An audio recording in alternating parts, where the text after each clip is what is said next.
Bismillahirrahmanirrahim. Assalamualaikum warahmatullahi wabarakatuh. Teman-teman operator Madrasah Ma'arif NU Kabupaten Batang yang kami hormati, di video ini kita akan belajar kembali bagaimana cara menggunakan aplikasi CPT yang kita gunakan untuk kegiatan PAT dan PHB besok. Yang pertama, nanti aplikasi yang sudah saya berikan ke teman-teman silahkan diekstrak sehingga nanti muncul folder SAM. Letakkan di local disk J seperti ini, muncul folder SAM. Kemudian pastikan dalam folder SAM langsung muncul folder isian seperti ini ya, jangan sampai folder SAM-nya double 2. Kemudian setelah itu, setelah dibuka, kita pilih SAM control seperti biasa. Ini berlaku untuk yang menggunakan local server.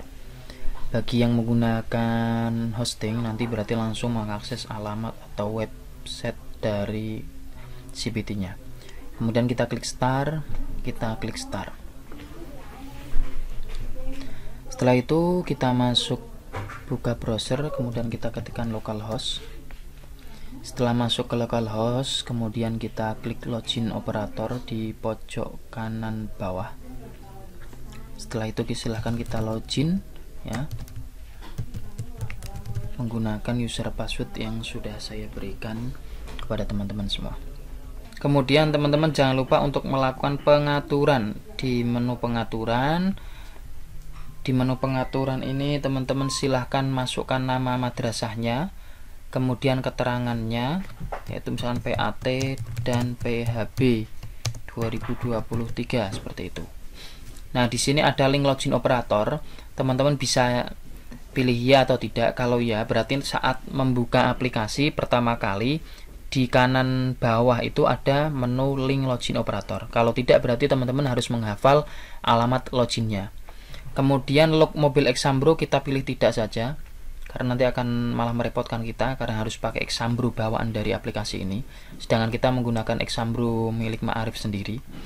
Kemudian proteksi multi login peserta.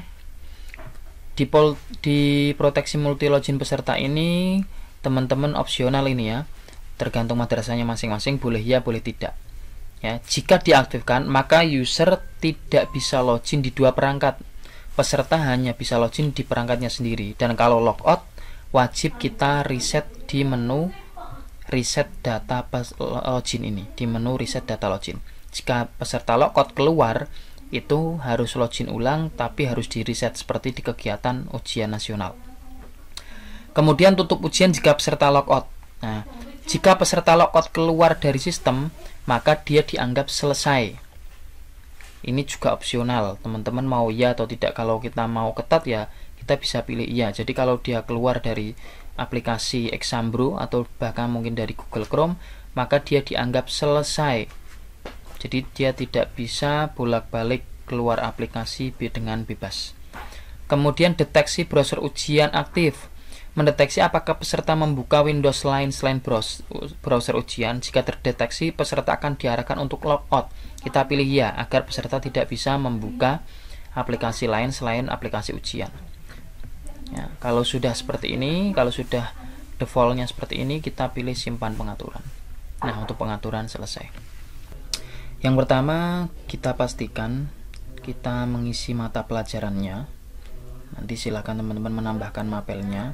Jika akan digunakan untuk mapel kelas yang lain, jangan lupa di belakangnya dikasih jenjang kelasnya. Contoh seperti ini, Akidah Akhlak 7, Al-Quran Hadis 7, kemudian 9, 8 dan seterusnya. Misalkan saya mau menambah untuk informatika kelas 9, saya tambahkan informatika kelas 9, deskripsinya disamakan saja, tidak masalah. Tambah. Nah, selesai. Itu untuk cara menambah mapel. Kemudian cara berikutnya yaitu kita ke menu soal. Nah, di menu soal ini kita bisa input soalnya secara manual, tapi kita skip. Kita langsung akan masukkan soal dari Word, import soal Word.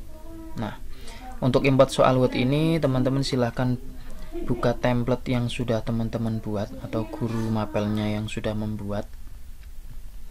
Dibuka soalnya, templatenya dibuka dulu. Misalkan contoh saya ambil fikih kelas 7.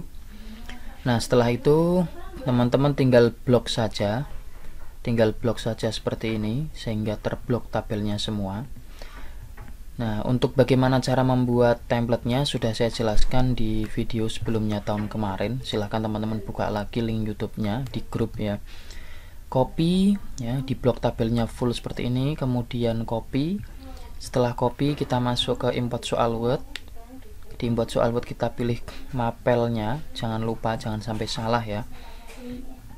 VG 7 karena tadi saya memasukkan VG 7, kemudian di sini kita paste dengan cara Ctrl V. Setelah dipaste selesai, kemudian pilih import. Nah, setelah pilih import, kita cek dulu soalnya. Apakah soal yang kita masukkan ada kesalahan atau tidak? Kita cocokkan, kita cek soalnya dulu. Nah, seperti ini contohnya ini. Di sini ada nomor 1 2 3 4 5-nya 6 ini salah. Kita perbaiki templatenya dulu. Nah, ini ada kesalahan. Muncul tambahan angka 1. Nah, kita cek lagi. Kita cek lagi apakah ada kesalahan juga.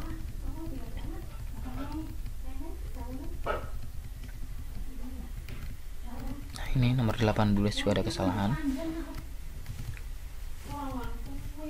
Nah, kita cek soalnya satu persatu dulu. Nah, jika terjadi kesalahan seperti itu, teman-teman bisa batal dulu, kemudian edit templatenya, betulkan templatenya dulu, boleh ya, kemudian baru upload ulang lagi. Setelah itu cek lagi, kalau sudah yakin baru simpan. Atau dengan cara kedua, kita simpan templatenya yang tadi ada error, kemudian kita betulkan secara manual di dalam CBT-nya. Kita masuk ke daftar soal, kemudian kita pilih mapelnya tadi, kita pilih mapelnya VG 7, kemudian kita cari soal yang tadi ada salah. Lah ini misalkan nomor 3 salah, kita edit soal, kemudian kita betulkan di sini. Kita betulkan soalnya di sini seperti itu. Nah, seperti ini kita betulkan. Setelah betul baru kita simpan. Kemudian kita cek lagi apakah ada kesalahan soal lagi. Nah, nomor 3 ini tadi juga salah, sama kita edit, kemudian kita betulkan soalnya di sini secara manual di aplikasi seperti itu. Setelah selesai, simpan. Nah, begitu seterusnya. Nah, setelah soal masuk, tadi yang pertama adalah cara memasukkan mata pelajaran, menambah mata pelajaran, kemudian import soal dari template Word, kemudian mengedit soal dari daftar soal. Berikutnya adalah memasukkan daftar peserta. Untuk memasukkan data peserta, yang pertama kita masukkan kelasnya dulu, kita tambah kelas, kemudian kelasnya kita masukkan misalkan 8A, kemudian tambah misalkan 9A, kemudian kita tambah dan seterusnya. Hanya seperti itu cara menambahkan kelas. Setelah menambahkan kelas, langkah berikutnya adalah memasukkan daftar pesertanya. Kita bisa menggunakan import data peserta. Teman-teman bisa download template daftar pesertanya di sini, di download for import peserta. Ya, di sini ya. Kemudian kita pilih template yang sudah kita buat tadi. Kita cari template yang sudah kita buat. Kemudian kita upload ke dalam sistem. Kita import. Nah, jumlah data yang berhasil diimport 192, jumlah total pada 192. Berarti kita sudah berhasil mengimport daftar peserta untuk CBT. Untuk cetak kartu, teman-teman bisa ke sini, bisa cetak kartu langsung per kelas seperti itu.